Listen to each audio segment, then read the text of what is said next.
जब वो चिड़िया वापस आएगी तो हम लोग उसे मार कर आराम से खा जाएंगे।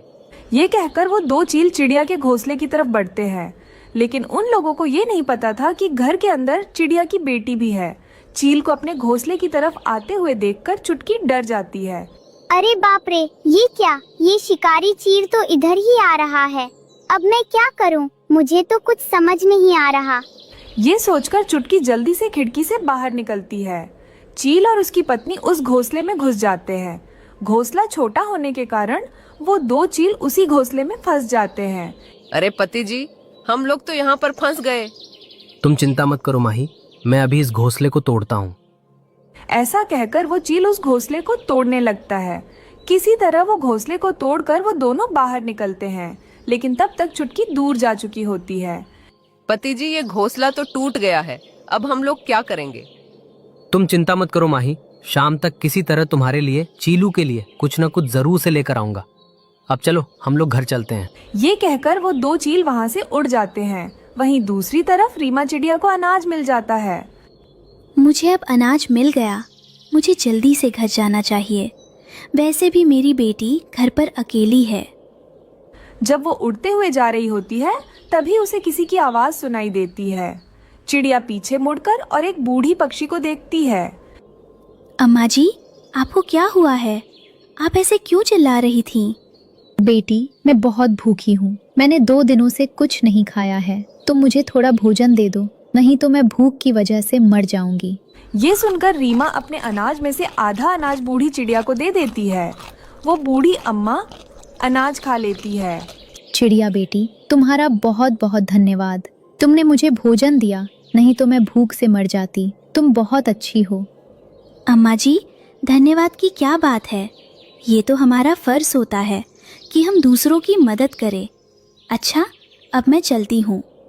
रीमा चिड़िया फिर अपना बचा हुआ अनाज लेकर अपने घोंसले की ओर बढ़ती है। जब वो वहाँ पहुँचती है तो देखती है कि उसका घोंसला टूटा पड़ा है और चुटकी वहाँ नहीं है। ये देखकर वो घबरा जाती है और रोने लगती है। हे भगवान, ये सब क्या हो गया? मेरा घोंसला कैसे टूट गया? और मेरी बेटी चुटकी कहाँ है? कहीं वो शिकारी चील तो नहीं आया? ये क्या हो गया? मुझे अपनी बेटी को अकेले छोड़कर जाना नहीं चाहिए था। मैं अपनी बेटी को अब कहाँ ढूंढूंगी? रीमा अपनी बेटी को ढूंढने के लिए निकल पड़ती है। वहीं चुटकी रीमा की सहेली पिंकी कौवी के घर पहुंच चुकी थी। चुटकी बेटी, तुम डरो मत, तुम मेरे पास बिल्कुल सुरक्षित हो। तुम्हारी मम्मा तुम्हें ढूंढते हुए यहीं आ जाएंगी, और अगर वो नहीं आई तो मैं उन्हें ढूंढ लूंगी। रीमा अपनी बेटी को ढूंढते हुए पिंकी के घर पहुंच जाती है। पिंकी का बेटा जग्गू वहां आते हुए खिड़की से देख लेता है। मम्मा, मम्मा वो देखो, सामने वो रीमा मासी लग रही है। मुझे लगता है वो चुटकी को ही ढूंढ रही है। पिंकी, अच्छा हुआ कि तुम मुझे यहीं मिल गई। पिंकी, मैं बहुत बड़ी परेशानी में आ गई हूँ। रीमा, तुम बहुत परेशान लग रही हो। क्या तुम चुटकी को ढूंढ रही हो? चिंता मत करो, चुटकी मेरे घर पर ही है। रीमा ये सुनकर खुश हो जाती है और अपनी बेटी से मिलकर राहत महसूस करती है। मम्मा, अच्छा हुआ कि आप यहाँ आ गई मम्मा। मुझे तो बहुत डर लग रहा था। चुटकी, तुम डरो नहीं, अब मैं आ गई हूँ ना। अच्छा ये बताओ, हमारा घर किसने तोड़ा था? फिर चुटकी अपनी मम्मा को सारी बात बता देती है कि वहाँ चील आ गया था। तब वो किसी तरह अपनी जान बचाकर एक पेड़ पर बैठ गई। तब पिंकी ने उसे देख लिया तो वो उसे अपने घर ले आई। ये सब पिंकी की वजह से हुआ है। पिंकी, तुम्हारा बहुत बहुत धन्यवाद जो तुमने मेरी बेटी को बचा लिया, नहीं तो पता नहीं आज क्या हो जाता। रीमा, तुम ये सब बातें भूल जाओ और ये सब मत बोलो। ठीक है पिंकी दोस्त, अब मैं चलती हूँ। बर्फबारी कभी भी और ज़्यादा बढ़ सकती है। मुझे और मेरी बेटी को जल्दी से अपना नया घर भी बनाना है। हे रीमा अपनी बेटी को लेकर वहाँ से निकल जाती है। वो घर बनाने के लिए सामान तलाश कर रही थी, लेकिन वहाँ पर उसे कुछ भी नहीं मिलता और बर्फबारी भी रुकने का नाम नहीं ले रही थी। रीमा बर्फबारी से बचने के लिए एक पेड़ के नीचे बैठ जाती है। उसे बर्फबारी में भीगते हुए बूढ़ी अम्मा दूर से देख लेती है, जिस बूढ़ी अम्मा की रीमा ने पहले मदद की थी। वो बूढ़ी अम्मा अपने इग्लू के घर से रीमा चिड़िया को बाहर बर्फबारी में बैठा हुआ देख लेती है और वो उसे आवाज लगाती है। चिड़िया, अरे ओ चिड़िया, तुम ऐसे इतनी ठंड में क्या कर रही हो? आ जाओ तुम मेरे घर के अंदर, यहाँ तुम बर्फबारी से बच जाओगी। रीमा उसकी आवाज सुनकर अपनी बेटी को लेकर उसके इग्लू के घर के अंदर आ जाती है और वो उस बूढ़ी अम्मा को पहचान लेती है। तब वो उसका धन्यवाद करते हुए कहती है, अम्मा जी, आपका बहुत बहुत धन्यवाद जो आपने हमें अपने घर में बुला लिया, वरना मैं अपनी बेटी के साथ बर्फबारी में भीगती रहती। इसमें धन्यवाद की क्या बात है, ये तो मेरा फर्ज है। और वैसे भी तुमने भी तो मेरी मदद की थी बेटी। अब तुम यहाँ रह सकती हो आराम से, जब तक बर्फबारी नहीं रुक जाती।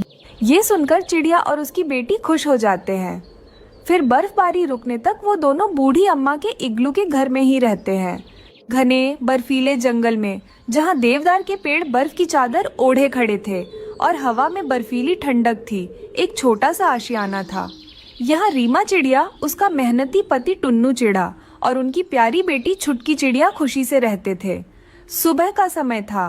बर्फ धीमी धीमी गिर रही थी। टुन्नू चिड़ा ने अपनी छोटी सी दुकान लगा रखी थी। उसके भुट्टे की खुशबू बर्फीली हवा में दूर दूर तक फैल रही थी। भुट्टे इतने स्वादिष्ट थे कि पूरा जंगल दीवाना था। टुन्नू चिड़ा भुट्टों को कोयले की अंगीठी पर भूनता, उन पर नींबू और मसालों का जादू करता और पक्षियों को परोसता। आओ आओ, स्वादिष्ट भुट्टा ले जाओ। नींबू और मसाले का स्वाद ठंड में देगा मजा। टुन्नू के पास ग्राहकों की लाइन लगी थी। सबसे पहले लूसी कबूतरी, उसका पति कबूतर और बेटा कुक्कू आए। टुन्नू भाई, आज तो बर्फ बहुत ज्यादा है, एक भुट्टा जल्दी से तैयार कर दो। मेरे कुक्कू को तुम्हारे हाथ के भुट्टे बहुत पसंद हैं। हाँ हाँ चाचा, वो नींबू वाला खट्टा मीठा मजा। जरूर कुक्कू बेटा, यह लो तुम्हारा खट्टा मीठा भुट्टा। वाह टुन्नू, तुम्हारी कमाई देखकर मुझे भी खुशी होती है। इस ठंड में भी तुम्हारी मेहनत रंग ला रही है। टुन्नू की सफलता की चमक उसके चेहरे पर थी, पर यह चमक जंगल के दो ईर्ष्यालु पक्षियों की आंखों में कांटे की तरह चुभ रही थी, कलुआ कौवा और उसकी पत्नी गौरी कौवी। कलुआ कौवा और गौरी कौवी एक जमे हुए पेड़ की डाल पर बैठे थे। टुन्नू का ठेला दूर से जगमगा रहा था। देखो कलुए जी, उस टुन्नू की कितनी कमाई हो रही है। सारा जंगल उसी के पास जाता है और हम बस भूखमरी के कगार पर हैं। गलत कह रही हो गौरी, अब और नहीं, मैं टुन्नू से ज्यादा स्वादिष्ट भुट्टा बेच कर दिखाऊंगा। ये जंगल मेरा है। पर हमारे पास भुट्टे कहाँ हैं? और टुन्नू जैसे भुट्टे बनाना हमें आता भी नहीं। मेरे पास एक योजना है। कल मैं दूसरे जंगल के भूरा कौवे से मिलूंगा।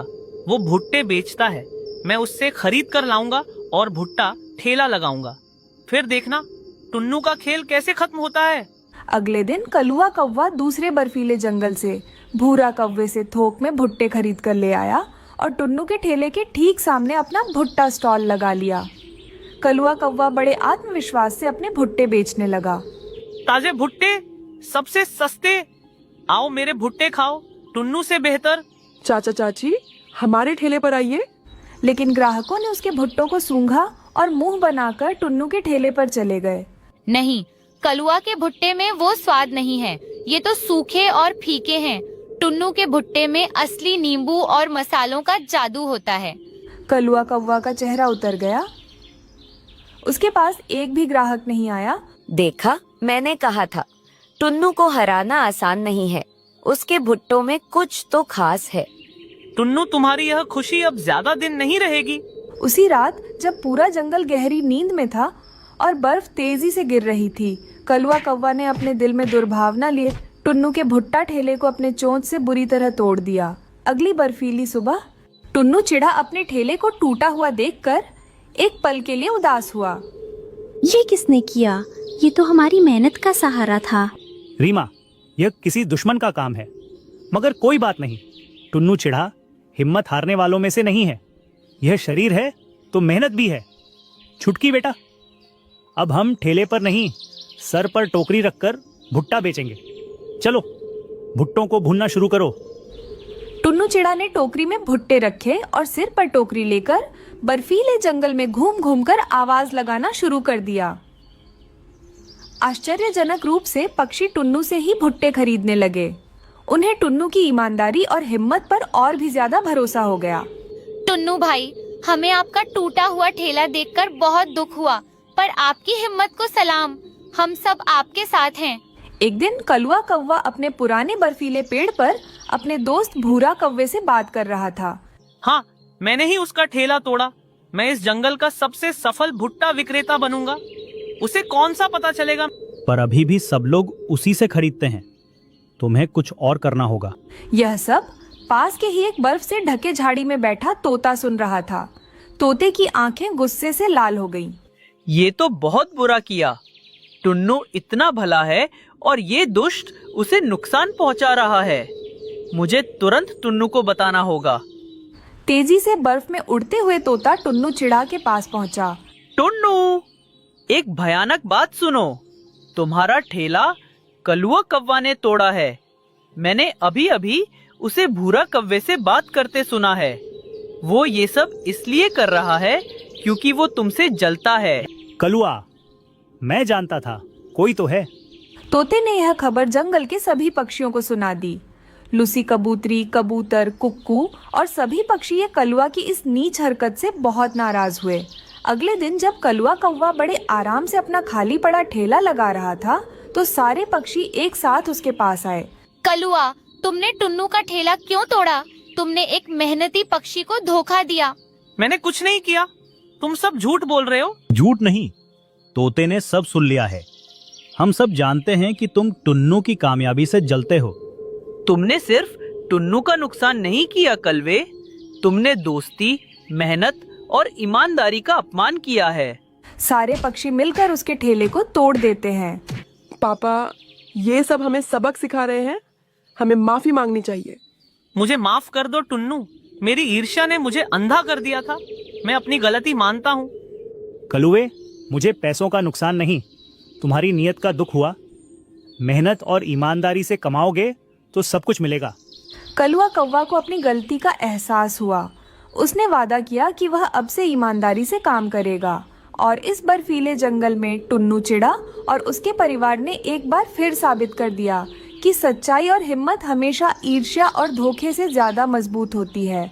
बर्फीली हवा में एक बार फिर टुन्नू के स्वादिष्ट भुट्टों की खुशबू फैल गई और जंगल में सब कुछ पहले जैसा खुशहाल हो गया।